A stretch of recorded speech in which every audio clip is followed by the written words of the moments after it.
just, it's great to have so many people registered for today. For those of you who don't know me, I'm Winnie Schleider. I'm an attorney with the great firm of Hinman, Howard, and Cattell, which is based out of Binghamton, and we have a very active office in Syracuse. I know I've worked with a number of you. I'm going to just quickly introduce Stacy Axtell and Dawn Lanouette of our office, who are very, very involved in our cybersecurity department.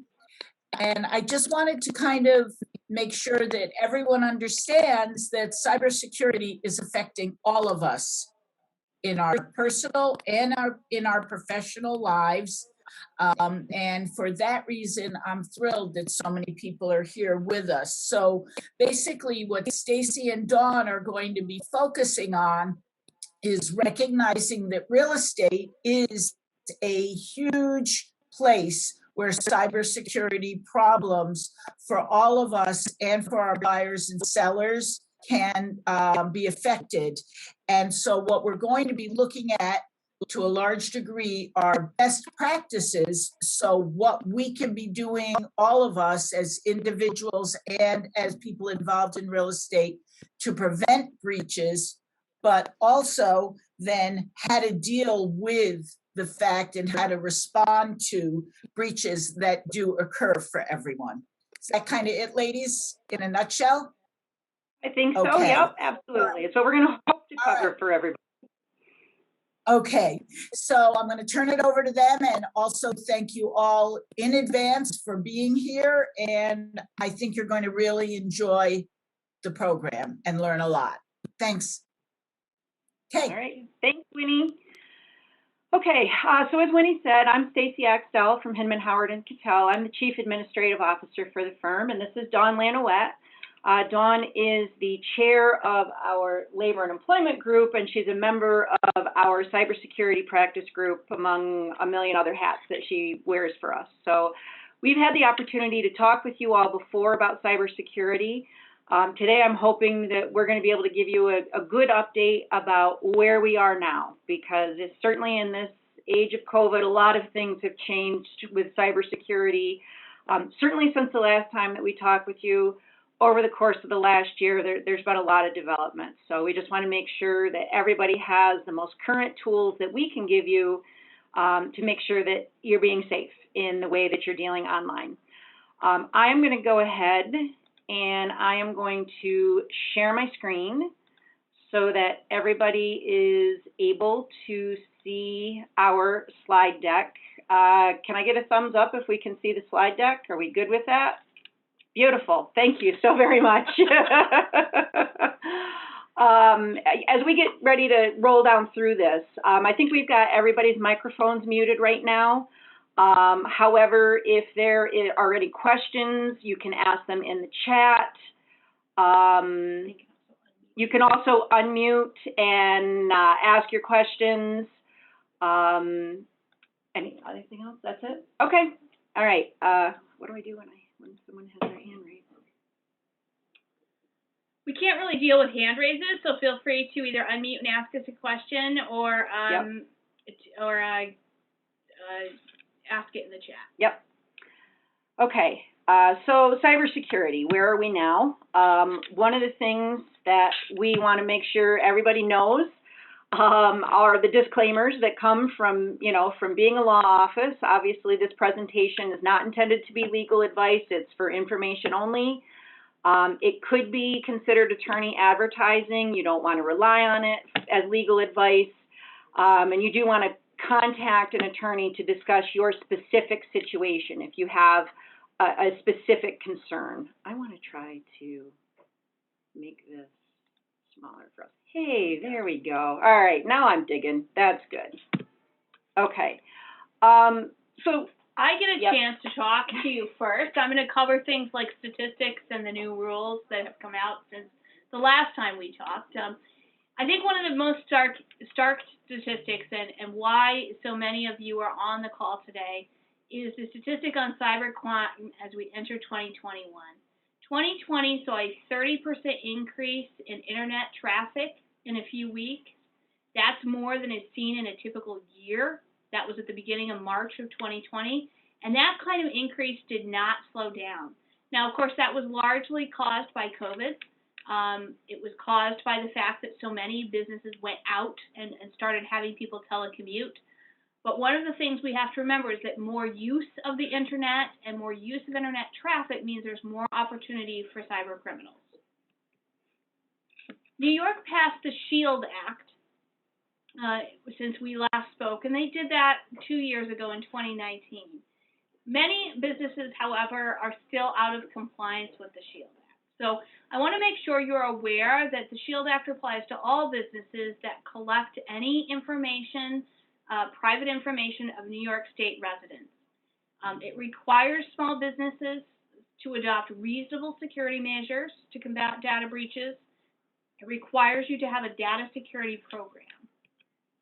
I'm only going to talk about this as it applies to small businesses. If you're a larger business, then there are actual requirements in the Act with regard to what you must do. But for small businesses, the requirement is reasonable safeguards in each of these categories. The first category is what we call administrative safeguards. This is things like having a security program coordinator, somebody that's in charge of internet security. You are supposed to perform a risk analysis and assessment of the safeguards you have in place to address those risks. So for everyone on this call, I'm assuming that probably includes email as a risk. It probably includes if you go out onto the internet. If you use an unsecure thing, an unsecure Dropbox, that would be a risk. And then what are the safeguards that you have? Safeguards are things like firewalls, procedures to block certain emails, things that if you have detection software for malicious links, those would all be assessments. It requires that you provide training for all employees on the safeguards that you have. It requires a review of your service provider contracts. Please don't rely on your service providers and assume that they are in compliance. Many of them are companies that are out of state, and you are going to be required to make sure that they are complying with reasonable security measures. And then it requires a regular review and adjustment. This past year has really shown us that things adjust on a very fast basis. In addition to administrative safeguards, you must take reasonable measures with regard to technical safeguards. So this means assessing risks in networks or software programs that you use, assessing risk in any information processing, transmission, storage that you use. If you use an external hard drive, if you're just using your hard drive, what are the risks of the information there? What if that is wiped out, even by, say, something physical like an earthquake or a flood? How would you get that information back? And then you need to address the risks that you have detected. You, in particular, need to have measures that will detect, prevent, and respond to attacks on your system. We'll talk a little bit more about some of the attacks that you might see, and system failures. So the computer end of life goes down, your internet service provider goes down. What do you have to respond to those risks? And then you need to have some testing and monitoring. And again, the issue is reasonable measures based on the size of your business. The final is physical safeguards. And I know we've talked with you before about information storage and disposal. What happens when you're done with those fancy copiers that actually store information? Do you make sure they're wiped before they go out the door? Information storage, your hard drives, your backup drives, your thumb drives.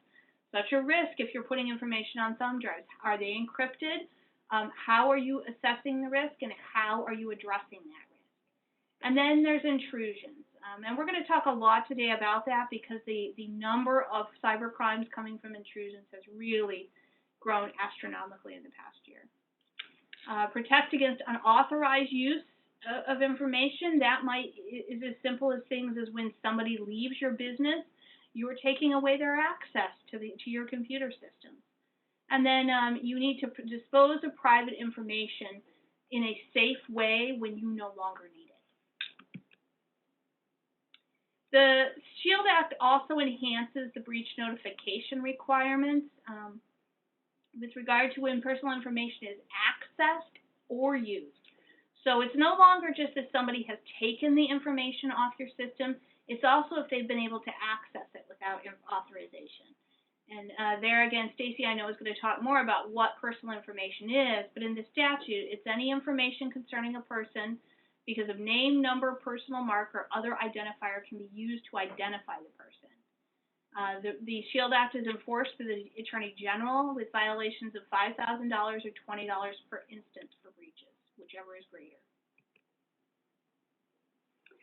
So some of the dangers that have been uncovered, especially during the last year in the remote workforce during COVID, for some of you, I think, given the way that you all work and the mobility that you work with, these are some dangers that you've probably already encountered, and it's just multiplied during the last year during COVID. But a number of businesses were unprepared. They did not have an adequate incident response plan for the need for remote working. A number of issues were uncovered with work from home devices not being up to date, patches not being installed, the most current versions of software not being installed or utilized on work from home networks. Workers who were simply untrained, were not ready to work from home and deal with cybersecurity scenarios that they may have encountered. And again, as Dawn said, all of that has led to a significant increase in hacking attempts, ransomware attempts, and email phishing schemes that have left a lot of businesses really scrambling to make sure that they're catching up. So, that's even larger businesses, I think, have dealt with that. Good practice, I think, is still the very best defense in a lot of these different cybersecurity schemes. Things that you should care about and pay attention to, email is huge. Email remains the single largest vulnerability for cyber criminals to access an organization's network. According to a 2020 survey, 19.8% of all employees click email phishing links. That may not seem like a big number, but one foul click is going to undo your network. And in 2019, the FBI reported that 467,000 cyber attacks were successful. 24% of them were email-based attacks. So email is a big vulnerability that everybody needs to be really mindful about. 95% of all cyber attacks leverage email in some way. So it's really important for both business people and the employees that they're working with to just continue to be ever vigilant in recognizing not only email schemes, but in recognizing how those schemes are evolving. You've heard us talk before about some of the different methods, and Dawn talked about email intrusion, and that's a big one. That's one that's been on the rise, but email phishing and email spoofing are both still very commonly used. They are getting more and more creative. It's becoming more and more difficult to discern, but there are some ways that you can definitely be able to recognize and prepare your employees to recognize these things. Phishing attacks, it's a big one. It definitely is. The FBI's Internet Crime Complaint Center reported that people lost $57 million to phishing schemes in 1 year. There was a massive increase during 2020 with respect to this.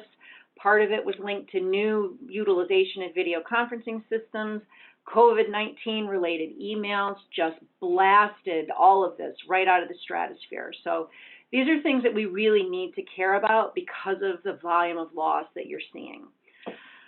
Email phishing at its root is really a fraudulent attempt to try to obtain sensitive information or data, things like usernames, passwords, credit card details, dates of birth, account numbers, those types of things, by disguising yourself as a trustworthy entity in an electronic communication.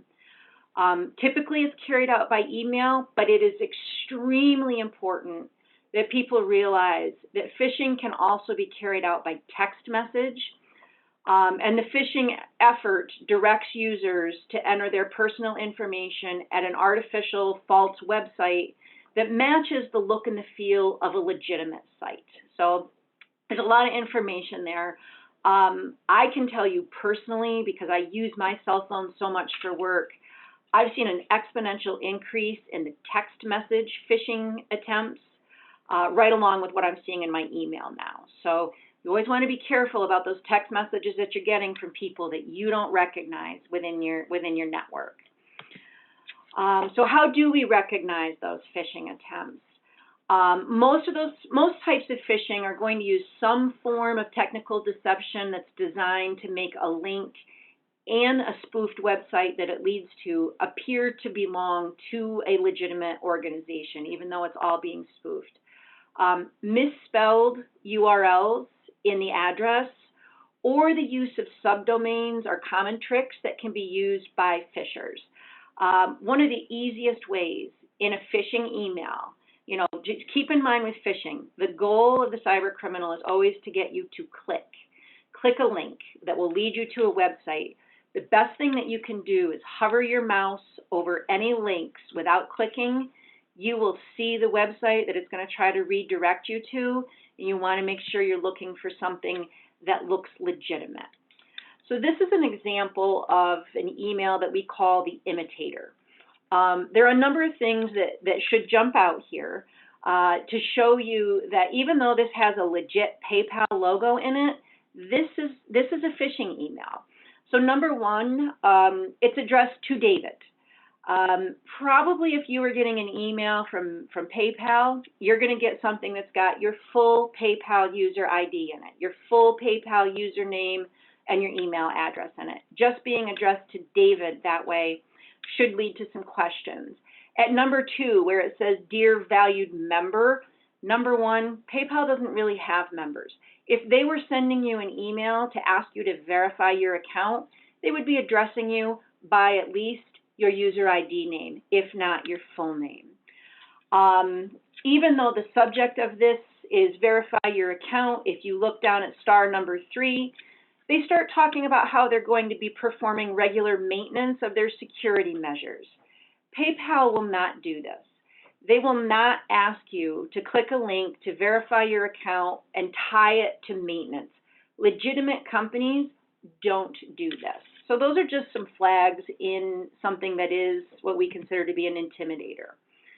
The urgent notice, again, you've got Security Center Advisory in all big letters at the head of your email, exclamation points, a great big link right in the middle of the email to click here to verify your account. These are things that are trying to entice you that this is urgent, that it needs your attention immediately. But again, if you start putting all of these together, it's not urgent. The official notice. This is another great example of a phishing email.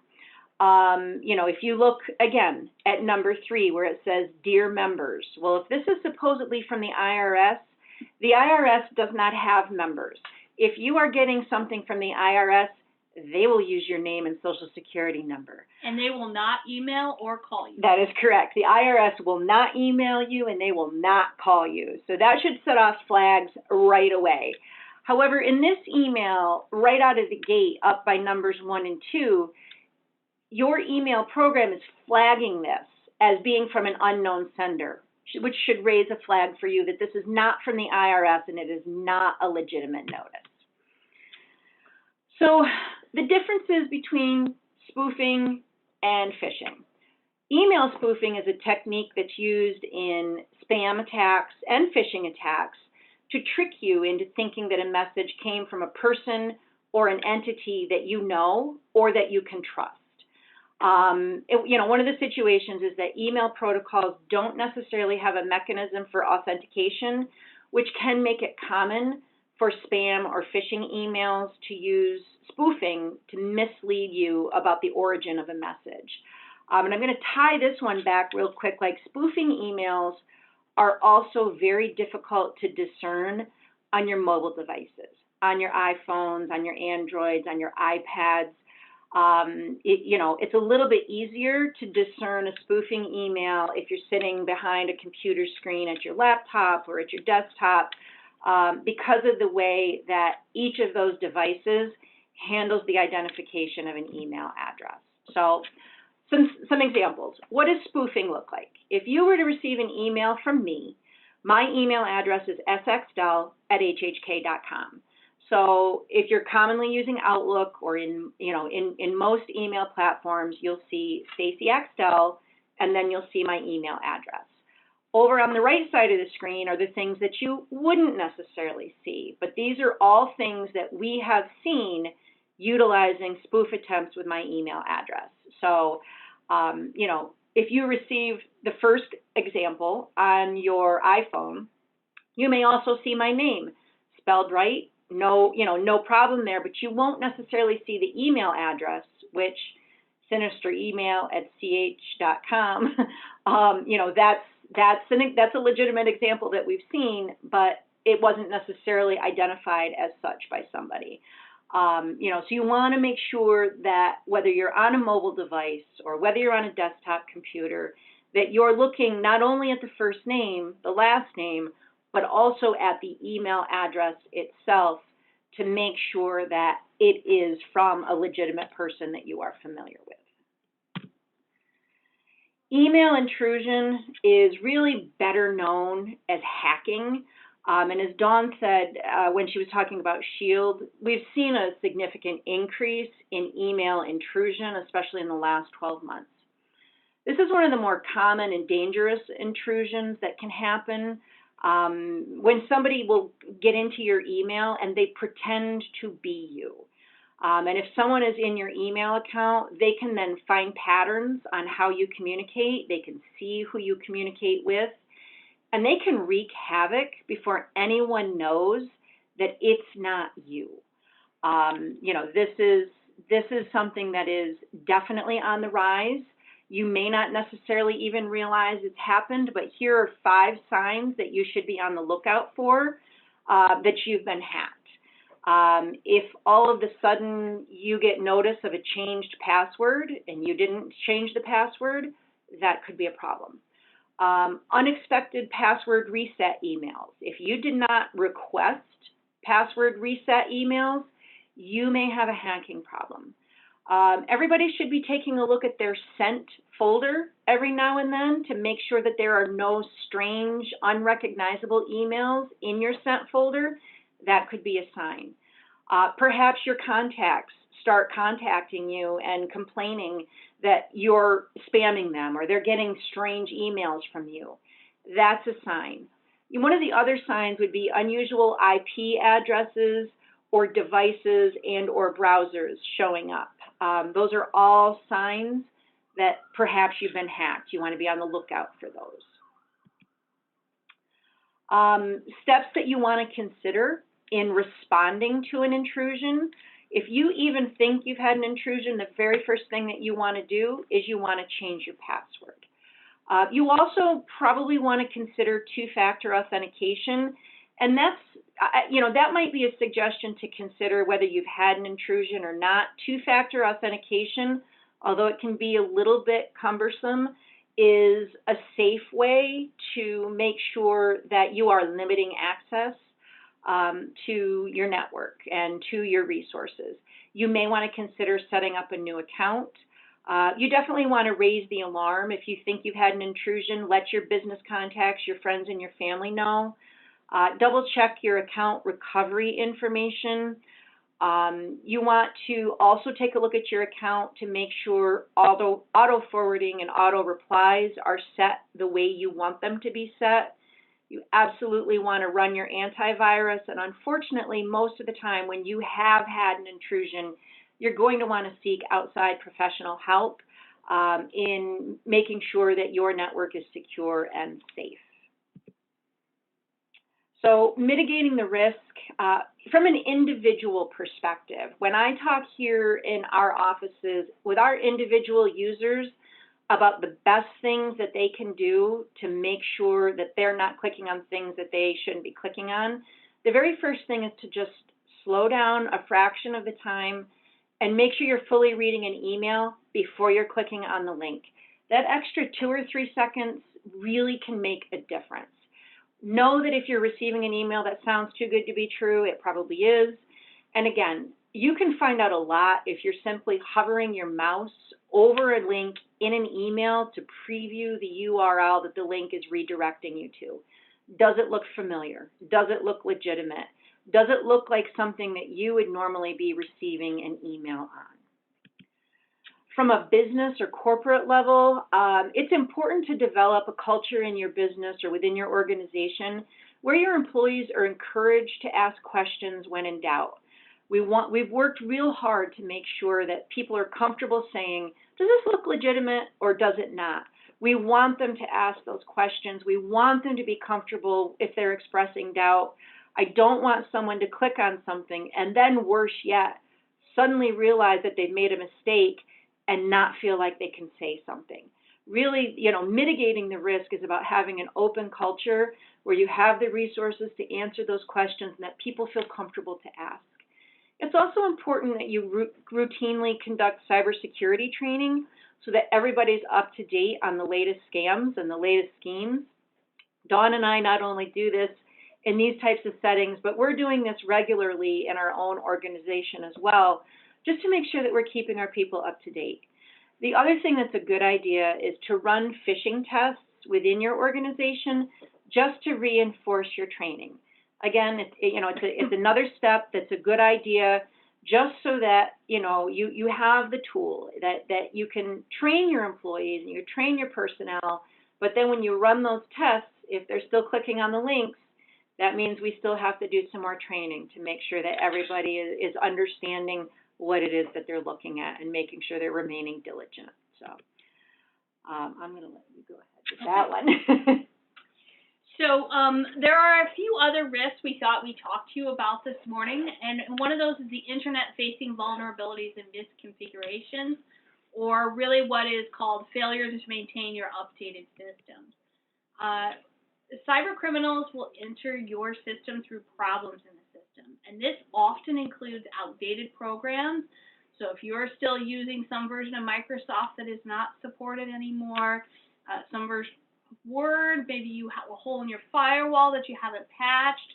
Third-party portals, if you have a service provider, for instance, you use a Red Barn computer or something like that, and they're a service provider and they have a portal to come in and provide you help support, you need an agreement with them that they will maintain all of their systems with updated patches, and that they will provide you assurances to that effect.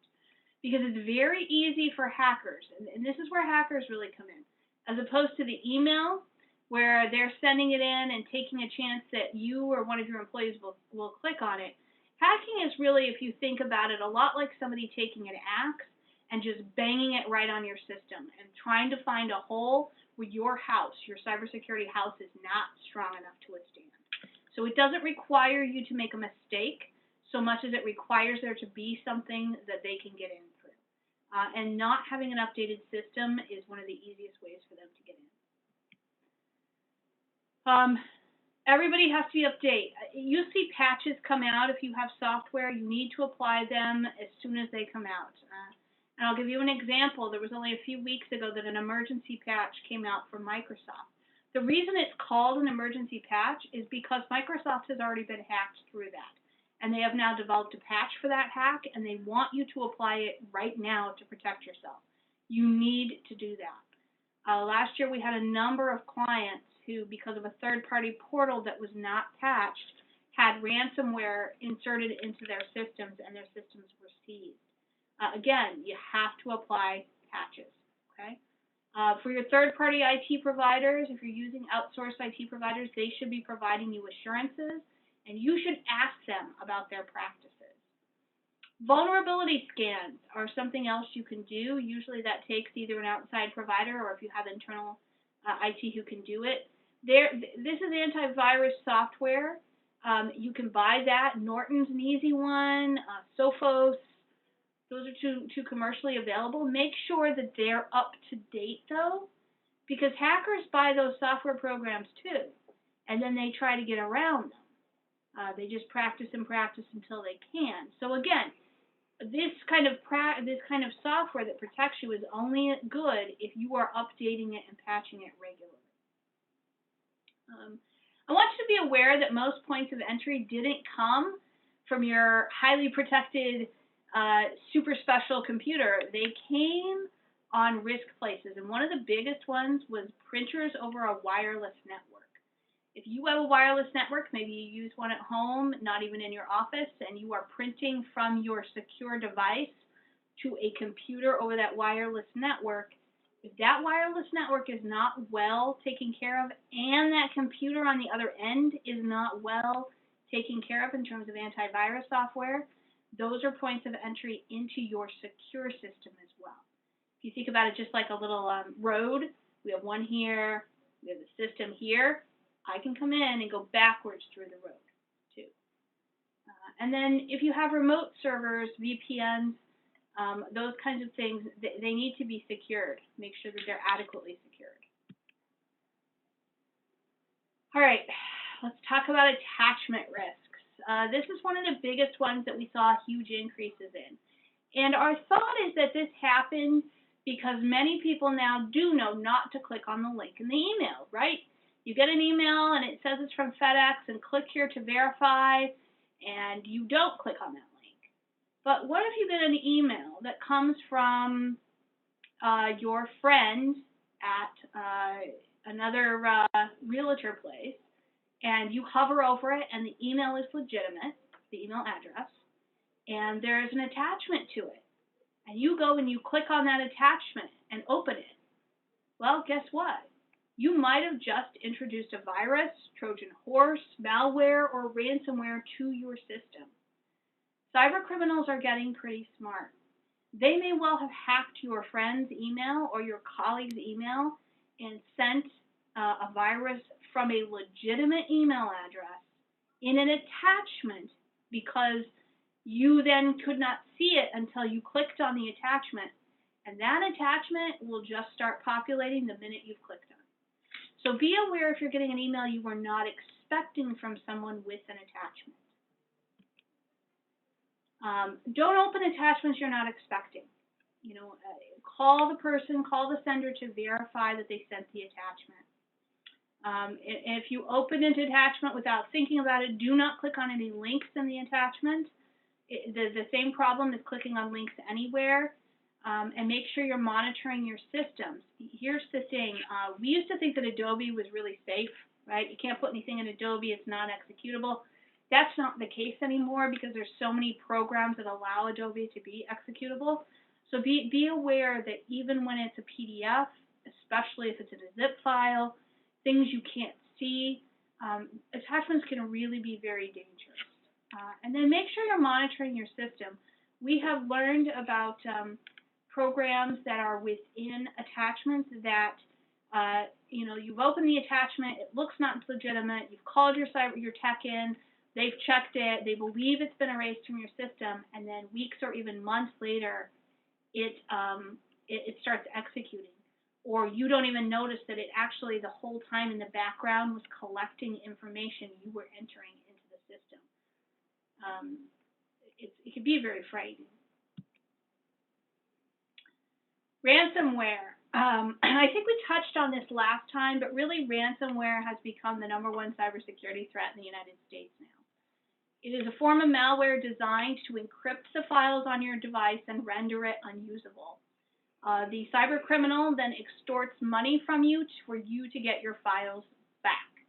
They may do that immediately. They may go in tonight while you sleep, and you come in the morning, you turn on your computer, and it says, your computer has been taken over by X. You are no longer able to access your files. Please contact so-and-so to pay the ransom. Or they may take time. They may lie in the background and wait, collecting data and information. What are your bank accounts that you access? What are the secure accounts that you access maybe that are not readily available to them if they encrypt your system right away? 90% of cybersecurity companies surveyed had at least one client with a significant ransom in the past year.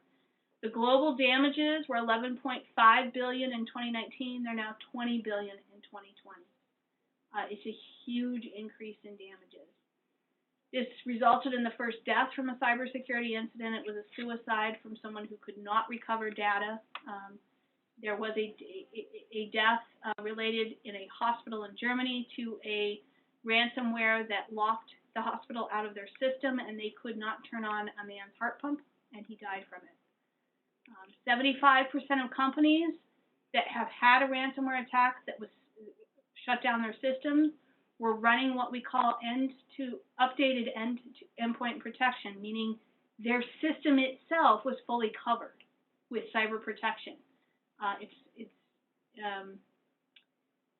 The prediction that I've seen most likely is that ransomware will enter your system through a supply chain, so through a vendor's computer. And what that could be is you get an email from somebody who's a vendor to you, and I'm going to use an easy example like the paper vendor.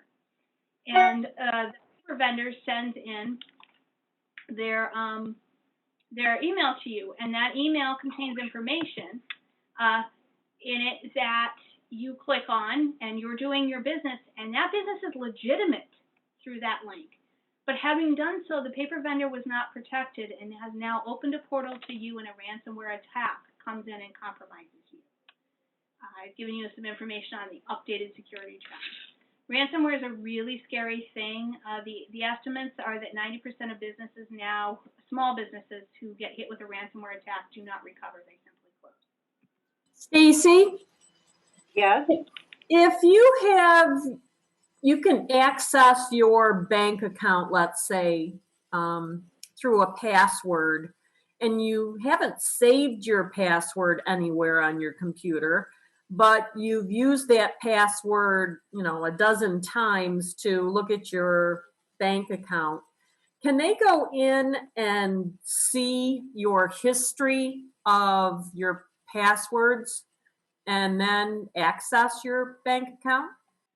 It depends on what they've installed on your computer. So if you have not saved the password, you're one step closer to being protected, right? If you're like 90% of people save their password so they don't have to enter it every time, and you get one of these hacks or intrusions, they have all of your passwords. So you better go through and change them all immediately. But with this ransomware, they can sit in the background and watch you. They literally are like a camera in the background watching you enter data into your computer.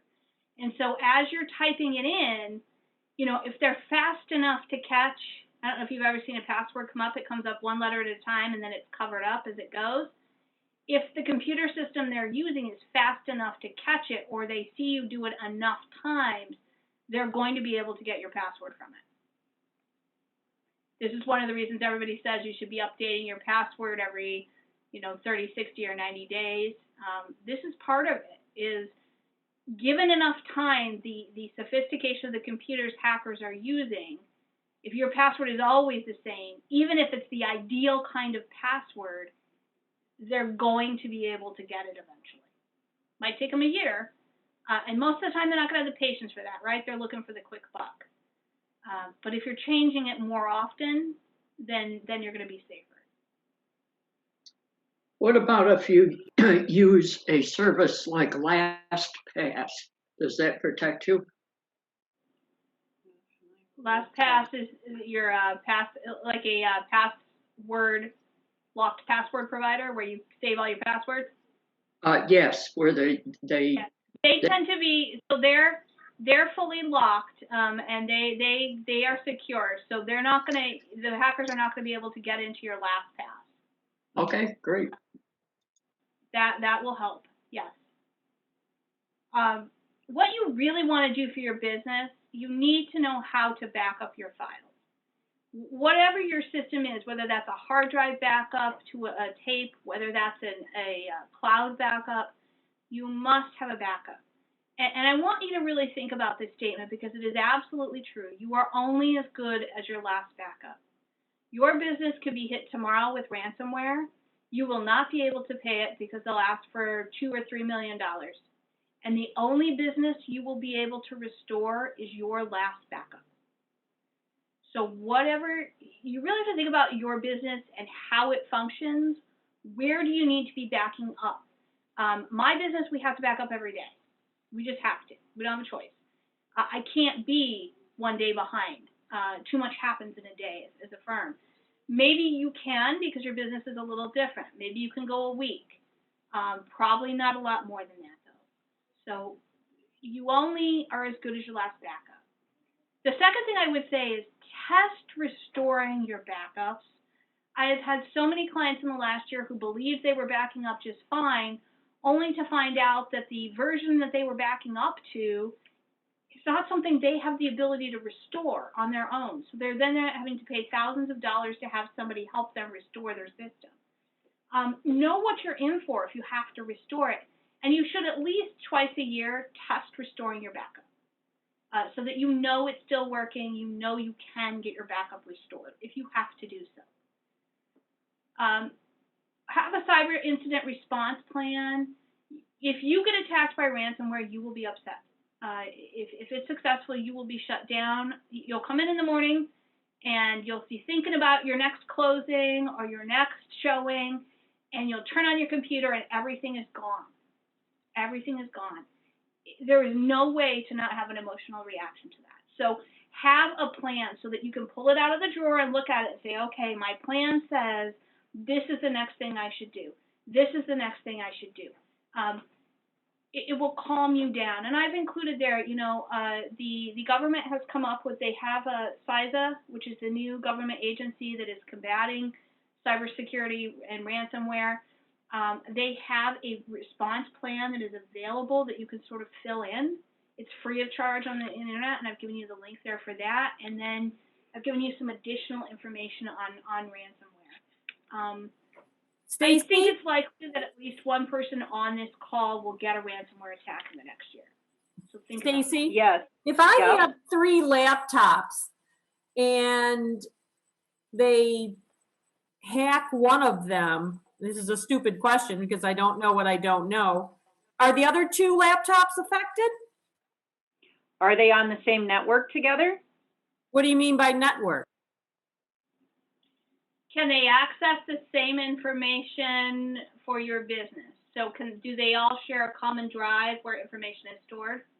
Yeah, you're asking me something I don't know. I mean, my email access is the same. My password is the same. I'm going to say to you, without knowing more specifics, that it's possible. I think it depends on whether those 3 laptops are ever networked together, even if it's by sharing the same wireless network, or if they are connecting potentially to other pieces of wireless equipment like printers or scanners. It's a possibility. Without having more information, I think I would have to say that, yes. So for instance, if all of those... I guess I'm confused. Yes, they all will be hacked simultaneously? No, but they could all be open to being hacked and infected. Do they all print to the same printer? No. They might be on separate networks. They might be completely separate. They might only talk to each other over internet. But if there's any internal network information, then they would all be hacked at the same time. Email, if your email server is the same for all of them. Now, if you're using Google, I assure you that Google has a team of people who all day long is doing nothing but fighting this. And so I think it's unlikely that would happen. But if you have, say, a domain where you have all of your email comes out of there that you've paid for, if that domain is hacked, then all of the email is hacked.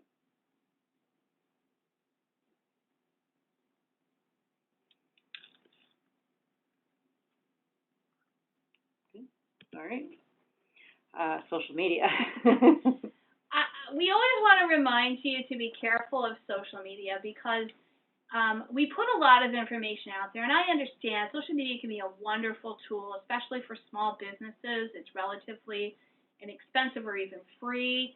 It's easier to update sometimes than a website. But I want to encourage you to understand the risks that you have on social media. And there's a difference between your personal and your business risks. Your personal risks including too much information. Please do not put your date of birth on your social media information. You are giving hackers one of the most important pieces of information to pretend to be you to get your passwords, right? Date of birth is always one of the things they're asked for. If you must do it, the day and the month only, do not put the year. Do not have, whether personal or business, unattended accounts. It's a dead giveaway that you are not available and not paying attention. And let me give you an example. I may have talked to this group before about this, but I went on vacation to a national park where there is no internet reception.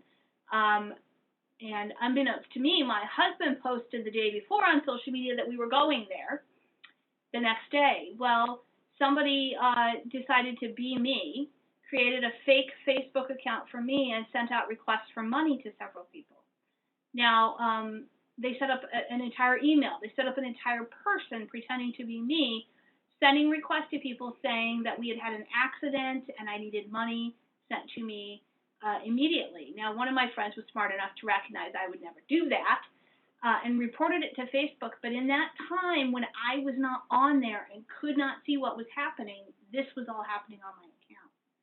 So be very aware about leaving unattended accounts. For your business, you want to be careful that somebody is not taking your business account and pretending to be you out there. Know the rules for your industry. Sometimes there are rules about what you can and can't put on social media. Remember the rule that once posted, always posted. Be careful what you post that you cannot take back because people can screenshot it. It happens on Twitter all the time. Be careful about that. And then if you have employees who are posting on your behalf, make sure they understand what the rules are. Beware, privacy rules we've talked about a little bit, but beware of your travel pics while you're still traveling. I always wait till I'm home to post pictures of my vacation because all you're telling people is that you're not at your house when you're on vacation. There have been cases of people having their houses broken into because of what they posted on social media. And of course, the rule, if something seems fishy, you get a request for money that you've never gotten from that person before. There's a fundraiser that seems out of character. Verify, verify, verify. I always suggest that you understand now and learn now how to take a screenshot of something. If you look at your keyboard, if it's in front of you right now, there's a little thing that says print screen, and usually it's a control button and that button that will let you take a screenshot. But your computer might be different. There are some where it's shift or something else. Know how to take a screenshot so you can get one if you need to. And we've talked about imposter accounts. I know this is not strictly cybersecurity related, but it is related to identity theft. And so I just wanted to give you a quick update that unemployment fraud is rampant right now. People are having unemployment claims filed in their names, even though they never stopped working, never had any reason to. And a lot of this, what we're learning from the FBI is because people have been hacked without knowing it, so that's how they've gotten your social security number, is somewhere off of your computer system. And then rather than mess around with anything else, they'll just go defraud the government. So they file an unemployment claim on your behalf, given information, a bank account information that is not yours, but they've set it up in your name, and then have the money deposited there. So please, even if you don't normally review unemployment mail from the unemployment office, please do review any claims you're getting from unemployment. And there's just the information for you on reporting that stuff. Sure. No, I can. So identity theft really sort of piggybacks on what Dawn was talking about with respect to the unemployment situation. But with respect to all of these things, identity theft is oftentimes the end result. So, what do you do? What do we do when there is a situation with identity theft? First, you want to make sure that you report that and with as much information as possible. And then you also want to make sure that you know what you're watching for when you're monitoring yourself and your credit reports following identity theft. there are a couple of websites here that we've offered just to give you some resources on reporting and monitoring. You know, you definitely want to give some consideration to options for credit monitoring. LifeLock can be a resource, as well as ID Shield. There are a number of other ones out there. And in certain circumstances, depending on where your identity theft originated from, there may be other components especially with the credit reporting agencies, that maybe a business that has been hacked is going to have to do gratis for you. So identity theft, I think, you know, is a big one. It's sort of the end result in a lot of the intrusion, phishing, hacking types of attempts, the spoofing attempts that we see. People end up, you know, well, and this unemployment thing, I think, is a big one. If they've been able to file an unemployment claim in your name, with your address, with your social security number, you've had your identity stolen. And that's really come to light in the last year with this. So with that kind of brings us to the end of our presentation. So I think we'll open it up to any questions that anyone has.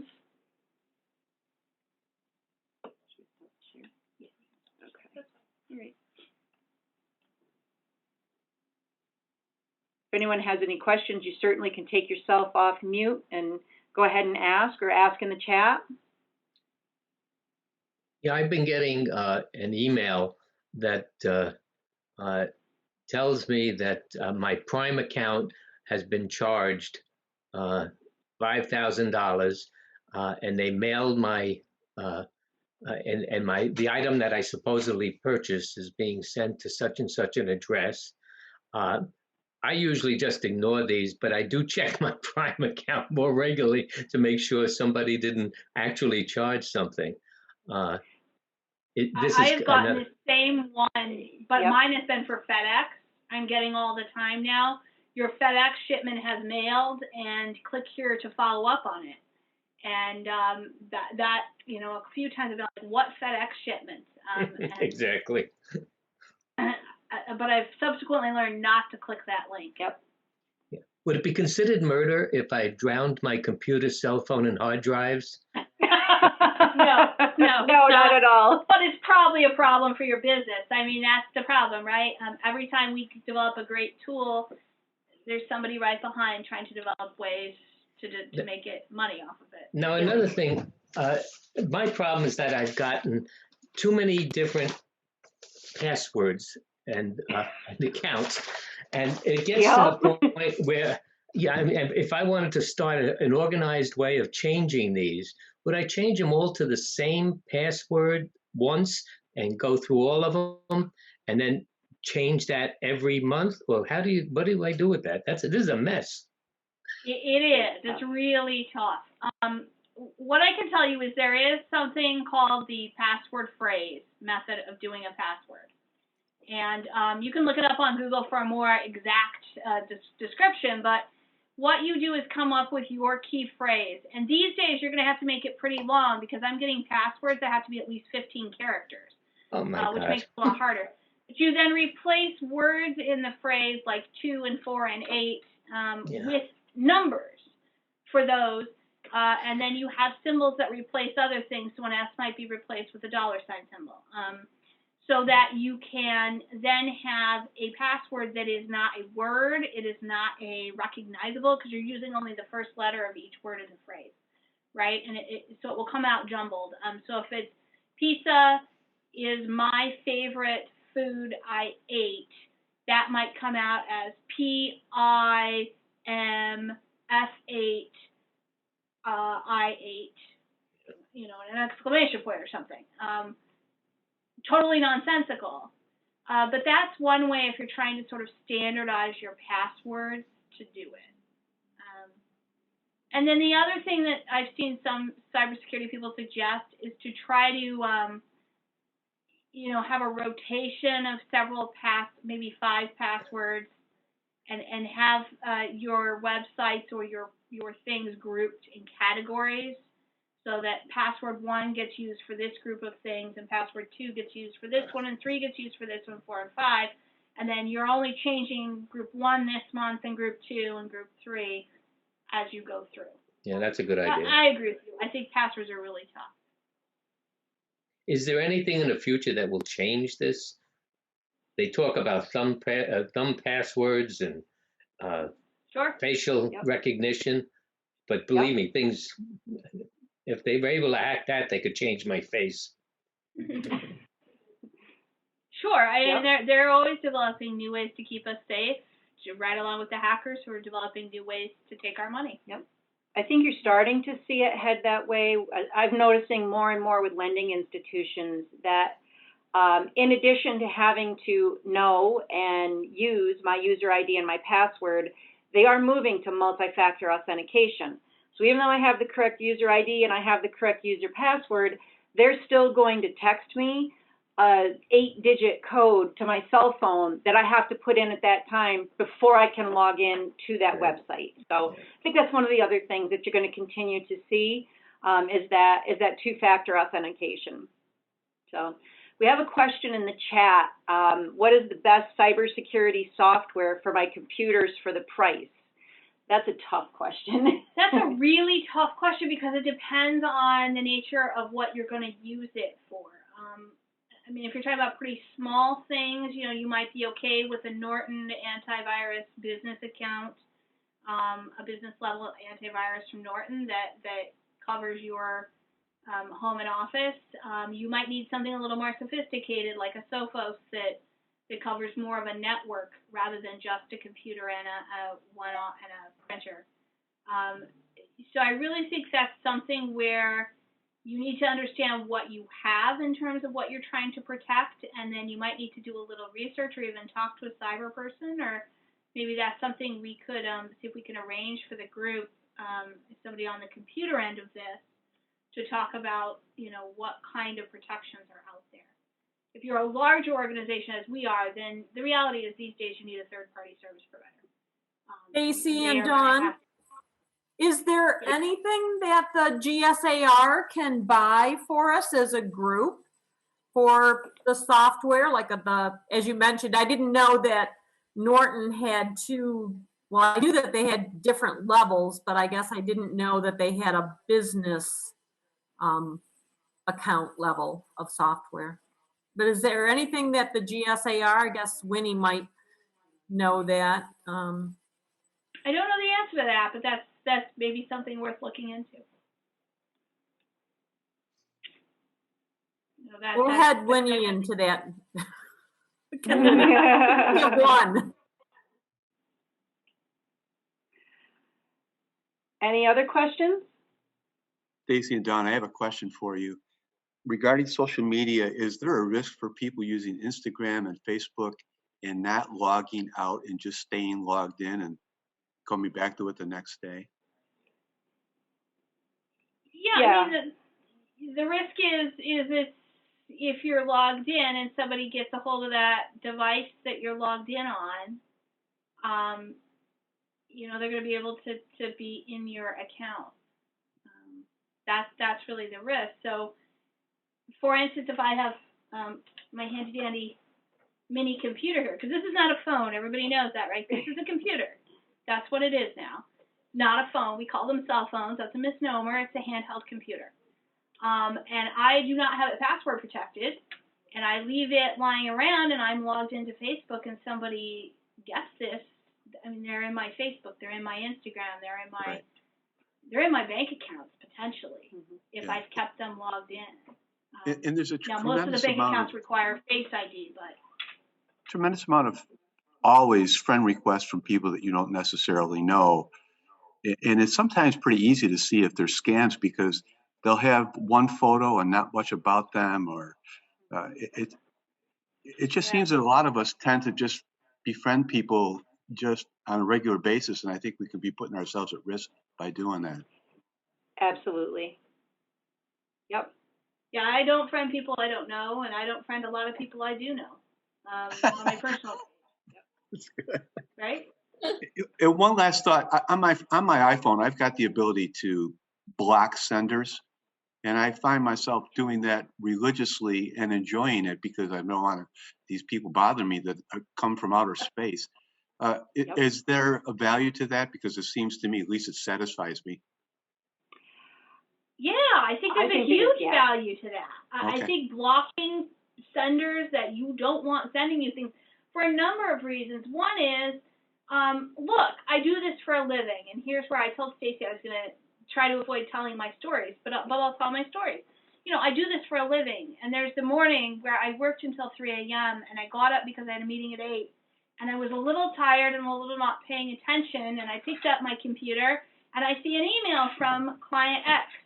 And without thinking about it, because the email said, need to talk to you, and that's the way to client X talked, I clicked right on client X's email, and guess what? It wasn't client X, it was a spoof.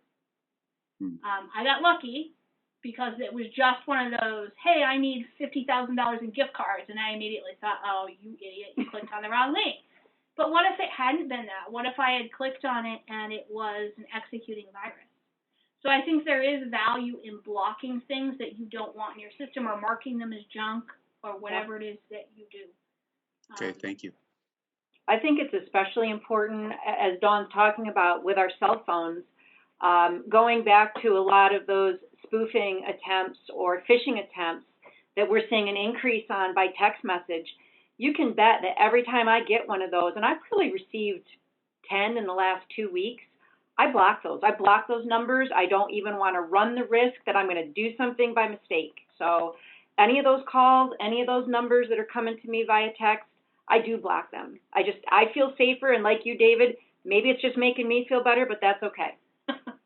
Good. Now I feel even better. Thank you. Yep. Any other questions?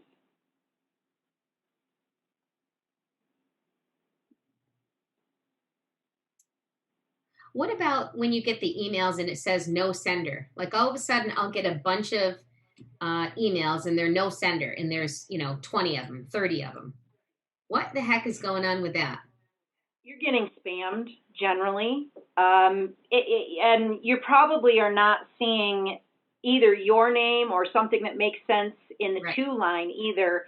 They're spam. Someone has gotten a hold of your email address. Perhaps it's been sold by an organization that you do business with, or someone's just picked it up along the way and they are just adding you to their spam efforts. And it's all part of spoofing, phishing, hacking. Most likely they're just trying to see who they can hook to click the links in those spam emails. If there's a way for you to filter them out, I would start adding them to your filter or block list where you can. Because it just happens every so often. And then other times I purposely do not delete something. I know I need to have it and I don't delete it. And guess what? I will go into my email. And this is why I said I feel like I'm like dementia or something. It's not there. And then I can go a couple days later and there it is. I don't know. I feel like it's like somebody's coming into my house, taking things out and then putting them back a couple days later. That's how I feel with my email. And I feel like I'm losing my mind. What are you using for email? Gmail, and I hate it. It's this stacking stuff. You're gonna want. I'm like out of my mind. Oh, but I've seen this. We're gonna tell you you don't want to use regular Gmail. I know it's free, and that's what everybody wants to do. You really, if you're gonna use this for business purposes, want to get Gmail Business. It's not that much more of a cost. But it does provide you an additional layer of security that regular Gmail doesn't. And if you're getting a lot of spam with regular Gmail, understand that's because it's a computer on the other end, not a human being, and all it's doing is running DA123, B123, C123, and it goes through every letter and every number at Gmail, and sends out a bunch of crap. Yep. So if you're using a Gmail or a Yahoo, hey, look, I use one for personal stuff, not for business, but I use the Yahoo for personal. Yeah, you're going to get a ton of spam until you start blocking it and cleaning it and doing those things. And they're fine for your personal stuff. I would be very careful with having your banking or other things sent to them. But, my sales at Lane Bryant, fine. But really, if you're going to be using this for business, you need to upgrade to the Gmail for business, so you're getting some protection. Carrie, the other thing I'm going to suggest to you that I've noticed intermittently that Gmail has done to me, and I always have to go back in and change it because they seem to want to change my settings. Gmail, depending on where you're looking at it, if you're accessing your Gmail on your cell phone versus accessing it on your computer, wants to classify the emails that you have received into different categories. And so I think that I have a Gmail from my travel agent about my next trip, and I saw it on my phone. Like, I just saw it this afternoon. And now when I sit down to my computer tonight to answer my travel agent, I can't find it because Google has reclassified it into a different, it's classifying your emails into different categories automatically. That's what I'm having trouble with. I find it on my phone, and then I go in the email and I feel like I've lost my mind. And it's always— It's not gone. You haven't lost your mind. Google is trying to reclassify it and putting it in a different folder. Well, like I said, it's like somebody's coming into my house, taking my stuff out, and then they put it back a couple days later. I'm like, what is going on? And I feel so stupid because I'll need to send a client something, and here I am. It's not my first day with email. It's not my first day with a phone, and it's not my first day with my computer, and it's gone. Yep. I think partly in your situation, it sounds like how Google is trying to classify your emails into the categories they think that they belong in. I hate that. It's like, don't pick up after me. I'll pick up after myself. You know what I mean? Absolutely. Any other questions that anyone has? Stacy and Don, hi. One of my thoughts is, because I deal with a lot of folks who are in the real estate business, and what you notice is that there's a lot of agents who use their own emails and use Gmail, use TWCNY, use AOL, use Yahoo, and most companies have Howard Hanna, John Arcott, Berkshire Hathaway, have their own domains. I know everybody loves using their own email, but it might be worth it to talk to your brokers about what the different systems and security systems are. And as much as we don't want to give up our email, it might be worth it to start using a more secure email situation. It's just a thought. 100%, Winnie. I mean, there are a lot of reasons on our end, which we talk about this all the time, why that would be our recommendation. And this is something that we struggle with and we continue to struggle with because, again, in an organization our size, we're using a lot of automated tools that are filtering out potential malicious email. And how many times as a realtor or a broker have you had somebody come back to you and say, well, I didn't get your email that you sent from a personal email account. And I can tell you that if you're sending it to HH&K, we may not have gotten it because our automated tools are going to recognize it coming from a personal email account as opposed to a business email account, and it's going to get caught in the filter until someone goes looking for it. It's just a level of protection that high-end cybersecurity systems have in place. If that same email was coming from a corporate email address with, sort of I want to say the invisible encryption that is there automatically in a lot of those systems that you don't get in personal email addresses, then your emails get delivered in a much more timely, much easier fashion. And obviously the other problem, again, is those personal level email addresses, whether it's Google or Yahoo or AOL or even Time Warner, those are much more easily spoofed and much more easily hacked. So the information that you're transmitting which fits into those personally identifiable information categories, which should be protected, is out there basically for the cyber world to see. Yeah, it's definitely, I think, a real important step to not use personal email addresses when we're transmitting information, especially the types of personally identifiable information that we see transmitted in real estate transactions. Right. Yep. Other questions?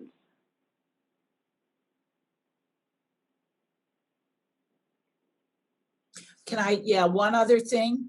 Sure. Just because we've got an audience of real estate agents here. So I figured it's a good time. Please spread the word. Please stop attaching your clients' deposit checks when you send them to attorneys or you send them to other agents. You're doing it to show that the deposit has been made. If you're going to do that, make a copy of the check and strike out the person's account number, please. It's scary for me to get them because I know someone sent them. I'm not really worried about our system being hacked, but I'm worried about your system being hacked, and you're just spreading your client's bank account around. So I'm just using this as a forum to please bring that back to anybody you please. Yeah, we really shouldn't include account numbers for anything or passwords for anything in unencrypted email. Now, Google Business does allow you to encrypt. I don't know that Google Personal does, but it's so dangerous these days because I think it's important to understand maybe, and this would help, here is your email system, and it may be encrypted when it's sitting in your computer in your office.